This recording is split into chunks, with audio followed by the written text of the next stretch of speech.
C'est quand la dernière fois que tu as osé dire stop, ça suffit, que tu as osé demander à quelqu'un d'arrêter son comportement qui atteint à ta personne, en se moquer par des gestes, par des mots, par des phrases, par des remarques. Je vais te partager dans cette vidéo une histoire qui m'est arrivée il y a quelques années et les 3 clés que j'en ai retenues par rapport à ce type de situation. Alors bonjour à toi, je m'appelle Patrice Ronez et ma mission, mon métier, c'est d'accompagner l'entrepreneur quelque peu timide, introverti, enlisé dans cette peur du regard des autres, du jugement et de la critique, à reprendre son pouvoir pour devenir le véritable artiste de sa vie. Alors, peut-être qu'aujourd'hui, justement, tu traverses des situations, tu subis des situations, il n'y a pas d'autre mot, où on te fait des remarques sur une façon d'être, une façon de parler, un comportement, mais n'importe quoi, ça peut être des toutes petites choses, mais que ça t'agace, franchement, mais que tu n'oses pas dire non, tu n'oses pas dire ça suffit. Et ça peut être avec n'importe qui, ton voisin, ton collègue, ta famille, bref, mais t'oses pas. Alors peut-être même que finalement tu as quand même osé, mais tu as testé des choses, mais tu l'as dit avec tellement peu de conviction, avec tellement de stress, avec tellement de malhabilité que l'autre n'a pas compris son message et a renforcé, peut-être pour certains, ce message qui peut être des fois calibré limite à du harcèlement moral. Alors, il y a quelques années, j'avais 20 ans, bon, c'était à peu près hier. Voilà, je suis donc étudiant. Je sais plus si je suis en première ou en terminale, je sais plus très bien. Et voilà, on est un peu dans ce type de classe. Voilà. Et donc, donc je suis à ce moment-là dans le couloir de l'établissement. On attend le prof pour l'ouverture de la salle de classe. Ce monsieur arrive et on rentre dans son cours, qui est un cours de dessin industriel. Matière, soit dit en passant, que je n'aime pas du tout, mais j'ai un cursus technique où il y a cette partie-là et je dois donc participer au cours. C'est comme ça. Ce monsieur, ce prof, est donc, comment dire, un monsieur petit, Rabelais, avec un ventre où on avait tendance à dire qu'on voyait le ventre arriver avant les chaussures, avait un comportement très tendancieux en tant que prof. Et oui, il s'amusait, figure-toi, il s'amusait à se moquer des élèves. Et entre autres, moi, à l'époque, j'avais une voix nasillarde que je n'assumais pas du tout. Je suis né comme ça, je l'ai beaucoup travaillé, elle est peut-être toujours là, mais aujourd'hui, ça fait partie de moi, et c'est comme ça. Et à ce moment-là, mais je n'aimais pas du tout qu'on me parle de ça. Et lui, son malin plaisir, à chaque fois qu'il me parlait ou qu'il me rendait des copies, il me parlait en imitant ma voix nasillarde. Donc c'était vraiment déplaisant. Je détestais ces cours. Déjà la matière, je l'aimais pas et je n'aimais pas ce prof-là. Et là, ce jour-là, il y avait une énergie un peu folle, c'était au printemps de mémoire, une énergie un peu folle dans cette classe. Et là, le prof, pour nous mettre à nous arrêter de parler, de rigoler, etc., commence à m'adresser la parole. Et oui, j'ai toujours eu le rire facile. L'humour fait partie de moi, la blague fait partie de moi, j'aime bien rire. Et là, peut-être que je devais rire plus fort que les autres. Et il me demande de m'asseoir, d'arrêter en imitant ma voix. Et là, il aurait pu se passer plusieurs choses. J'aurais pu me lever, lui balancer ma chaise au travers de la figure, lui balancer toutes mes affaires, l'insulter, me mettre en colère, me mettre à pleurer, quitter la salle en courant. Et non, il s'est passé autre chose de complètement différent et même de surprenant, parce que je n'ai rien contrôlé.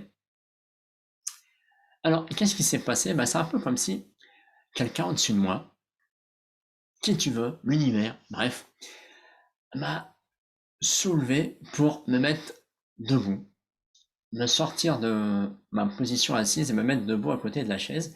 Et je me suis dirigé, voilà, on est vraiment dans cette configuration-là. J'ai mis mes mains comme ça en avant pour imiter le ventre du prof et je suis sorti du rang pour aller vers le rang qui permet d'accéder au tableau et je suis descendu comme ça en marchant vers le tableau, vers ce prof. Je suis passé à côté de ce prof en marchant comme ça. Et jusque-là, les élèves se sont tus, regardaient, stupéfaits. Et là, arrivé devant la classe, j'ai dit quelques phrases, quelques mots en imitant la voix du prof, en imitant son intonation, les conneries qu'il pouvait dire, et j'ai continué dans l'autre sens, et je suis revenu à ma place. Et je me suis assis. Entre-temps, c'était l'effervescence dans la classe, les élèves étaient tous morts de rire, ils étaient explosés, et moi, je ne savais pas trop ce qui s'était passé. Moi, le timide, le réservé, qui n'ose pas se montrer, qui n'ose pas faire de vagues, qui rase toujours les murs pour pas qu'on le repère, là, je m'étais carrément mis sous les feux de la rampe, c'était extraordinaire. Et c'est tout. Je dirais pour moi. L'avantage, c'est que le prof, là, il a été stupéfait.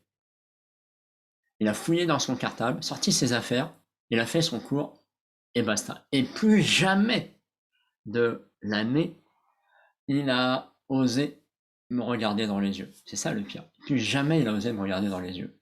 Et plus jamais il m'a embêté non plus.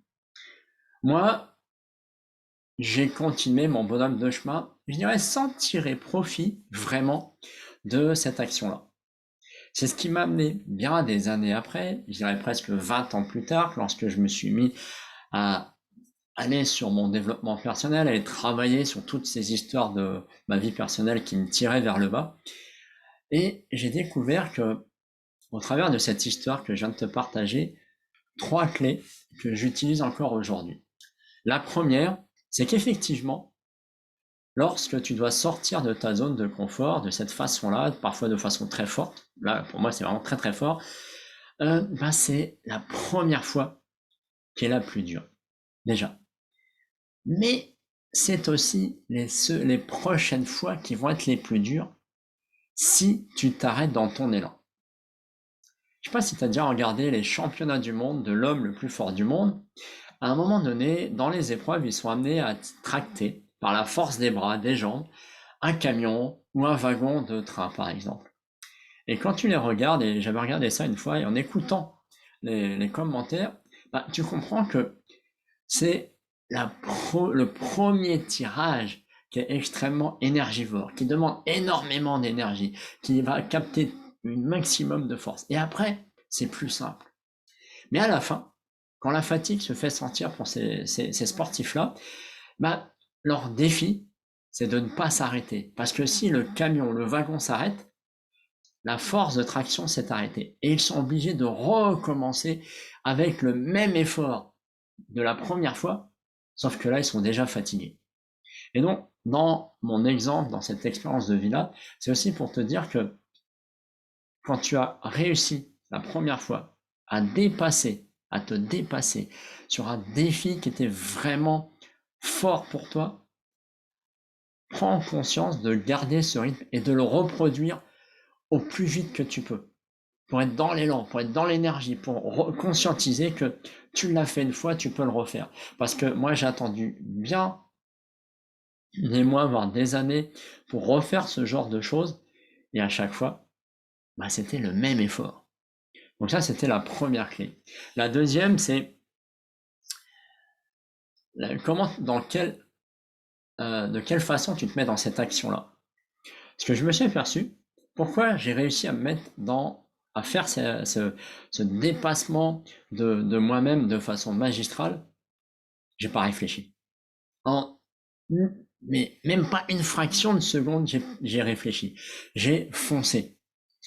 Et ce que je voudrais dire, c'est que du moment que ce que tu t'apprêtes à faire, ça reste en sécurité physique pour toi et pour l'autre, je dirais presque, fais-le.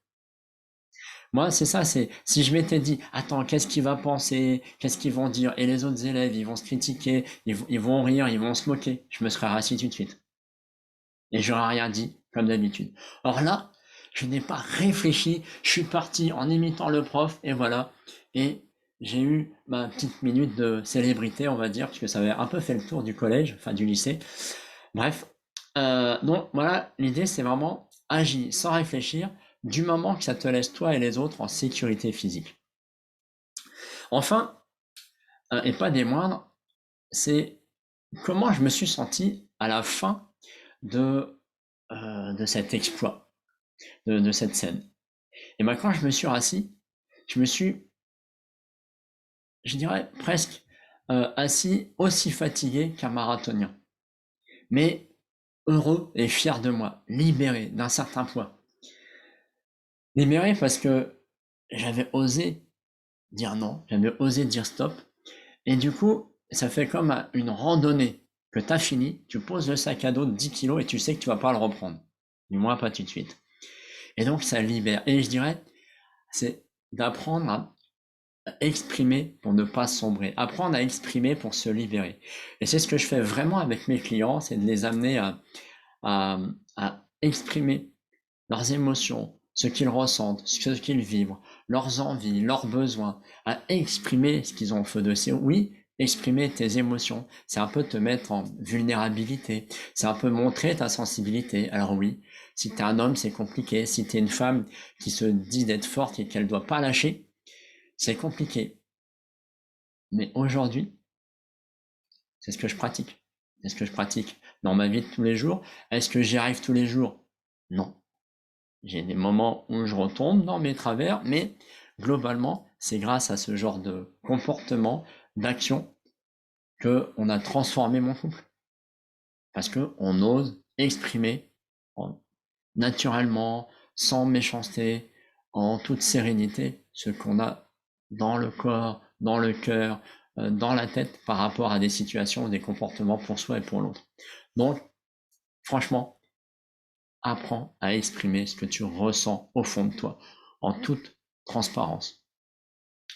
Donc, voilà, aujourd'hui, qu'est-ce que tu retiens de ça? Et je dois te rappeler les 3 clés que je voudrais te partager justement aujourd'hui. La première, c'est que oui, effectivement, la première fois est la plus dure, mais surtout, garde le rythme, parce que si tu casses le rythme, si tu restes pas dans la dynamique de cette première fois, tu vas refaire des premières fois à chaque fois. Et ça va être d'autant plus dur parce que tu as l'effet de frein qui rentre en jeu.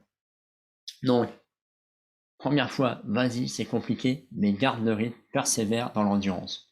Deuxièmement, c'est agis sans réfléchir. Dépose ton cerveau et agis du moment, j'insiste bien là-dessus, du moment que ça te laisse en sécurité physique et pour l'autre aussi. Et enfin, apprends à exprimer. Parce que c'est ça en fait le fond des choses. Tu as des peurs, exprime tes peurs. Tu as des ressentiments pour quelqu'un d'autre, exprime tes ressentiments. Tu dois dire un stop. Dis-lui. Tu en as marre d'un comportement, tu dois demander quelque chose. Exprime-toi. Ok? Donc, sur ce, voilà.